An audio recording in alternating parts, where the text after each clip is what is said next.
queridos, como nós falamos no bloco anterior, nós vamos falar um pouco sobre o significado do batismo. O batismo ele é uma ilustração de alguns aspectos da salvação e também representa os fundamentos do Evangelho. O evangelista Marcos, no capítulo 16, e no versículo de número 16, ele vai dizer que quem crer e for batizado será salvo, mas quem não crer será condenado. É importante que você compreenda que não basta crer, você tem que se batizar. Da mesma forma que tem alguém me ouvindo agora que um dia se questionou.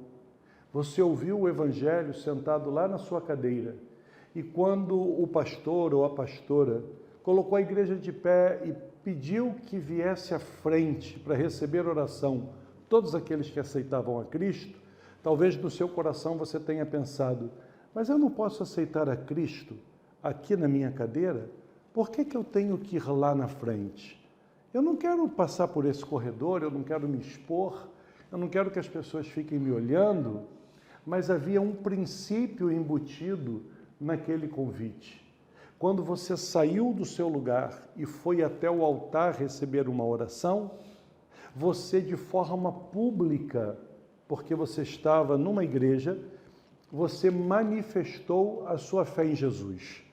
Ao sair do seu lugar e caminhar até o altar, você estava dizendo com aquela atitude que você confessava Jesus Cristo como sendo o único nome dado entre os homens pelo qual eu e você devamos ser salvos. No batismo não é diferente. O batismo é uma profissão de fé, quando você sinaliza para aquele público que está participando desse culto festivo tão importante, que você também está admitindo que Jesus Cristo é o único caminho para o Pai, para a eternidade, e que você, naquele ato de se batizar, descer as águas e retornar dela, você assume um compromisso público de viver uma vida conforme os ditames da palavra de Deus.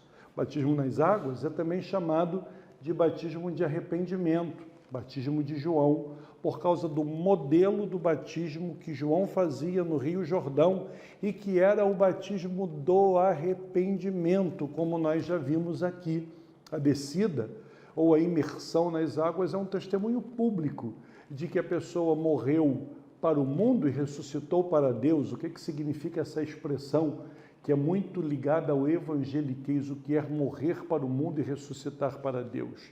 É morrer para uma vida de pecados, uma vida onde eu faço tudo aquilo que é chancelado pela nossa sociedade, que os homens naturais fazem sem qualquer tipo de culpa, mentem, enganam, se prostituem, traem, fazem todo tipo de coisas que ofendem a santidade de Deus.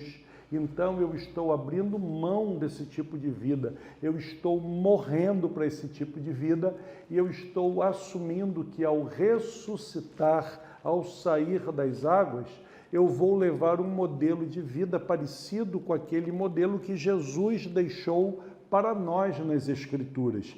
Por isso que somos chamados de cristãos ou pequenos cristos, que lembra a Jesus Cristo. Os nossos pecados passados, eles ficam lá no tanque batismal. Quando eu desço as águas, eu estou dizendo, eu estou deixando aqui nessas águas que limpam, que purificam, um modelo de vida de pecados. E quando eu sair daqui, eu sou uma nova criatura em Cristo, um novo tempo. Quem quer se batizar precisa atentar que nós temos alguns requisitos. O primeiro deles, o mais importante de todos, é o arrependimento dos nossos pecados. Se você não admite que você é pecador, se você não admite que você está no erro, você automaticamente jamais vai querer mudar. Pedro, no seu discurso em Atos capítulo 2, a partir do versículo 38, ele vai dizer, olha, arrependei-vos e cada um de vós seja batizado em nome de Jesus Cristo para perdão dos pecados e recebereis o dom do Espírito Santo. Então, o primeiro requisito para o batismo é o arrependimento dos pecados, é você entender que você é pecador, está ligado à nossa natureza humana, é produzir pecados.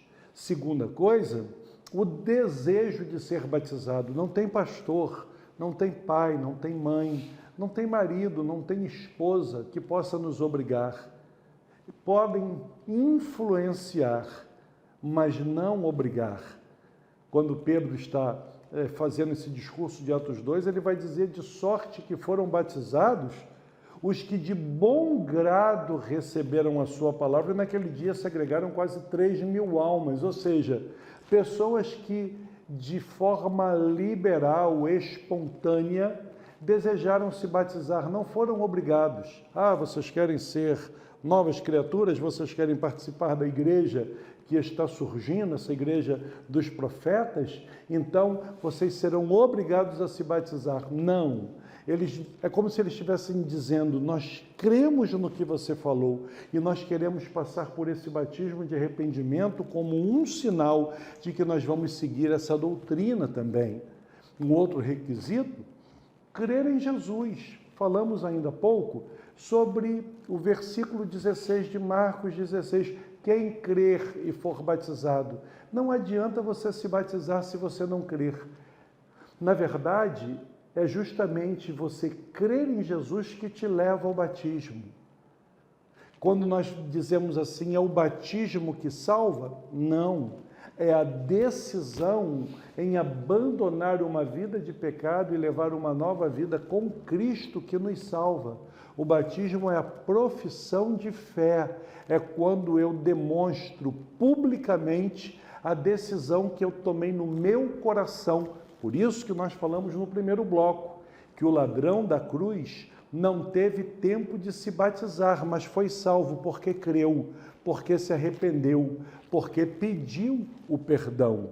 Então, crer em Jesus é o ponto de partida para o batismo em uma nova vida. Em quarto lugar, testemunho de uma vida moral exemplar. Preste atenção.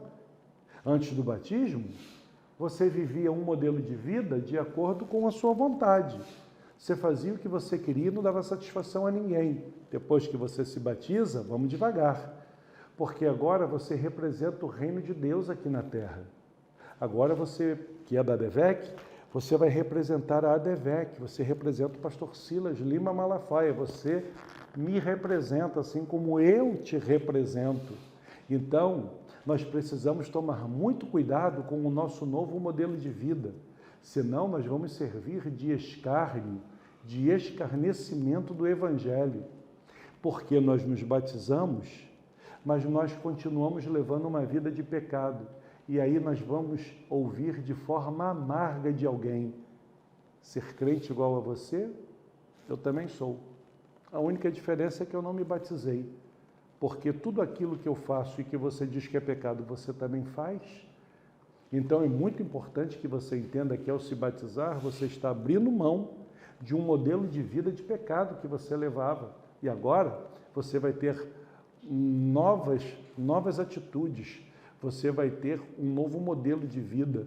A palavra do Senhor, Paulo escrevendo na sua carta aos Coríntios, no capítulo 5, versículo 17, ele vai dizer que agora nós somos novas criaturas em Cristo. As coisas velhas se passaram, e eis que tudo se fez novo.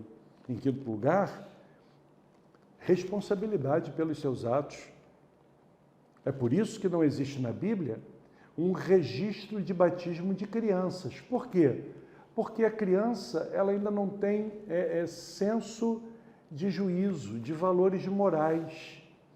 A criança ela não pode ser imputada por um pecado. Nós não batizamos uma criança de 1 mês de vida, porque ela não tem pecado para ser perdoado. Ela não entende. O que nós fazemos é apresentar aquela criança a Deus, pedindo que Deus a abençoe, que o Senhor a guarde. Os autores do Novo Testamento escreveram com o nítido pressuposto de que todos os que eram batizados já tinham aceitado a Cristo pessoalmente, experimentado a salvação. E isso não acontece com uma criança.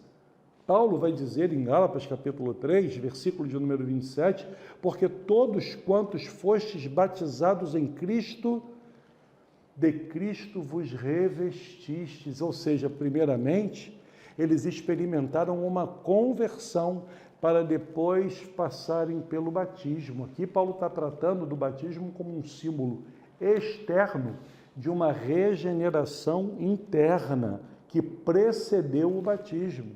Isso simplesmente não seria verdade no caso de crianças. Paulo não poderia ter dito porque todas as crianças batizadas em Cristo de Cristo se revestiram. Elas não entendem isso. Por isso que nós pegamos da idade de 12 anos em diante para batizarmos esses adolescentes, essa criançada que está entrando na adolescência e já tem um senso de valores, já consegue fazer juízo. As crianças mesmo ainda não chegaram a uma fé salvífica, a uma fé salvadora, nem dão prova alguma de regeneração. Que regeneração uma criança precisa? É necessário o batismo? Porque é uma demonstração de obediência àquilo que o Senhor nos ordenou. Portanto, ide, ensinai todas as nações, batizando-as em nome do Pai, do Filho e do Espírito Santo. Então, o batismo, ele é um ato de obediência. Eu quero dar boas-vindas a você, que é um novo crente da ADVEC.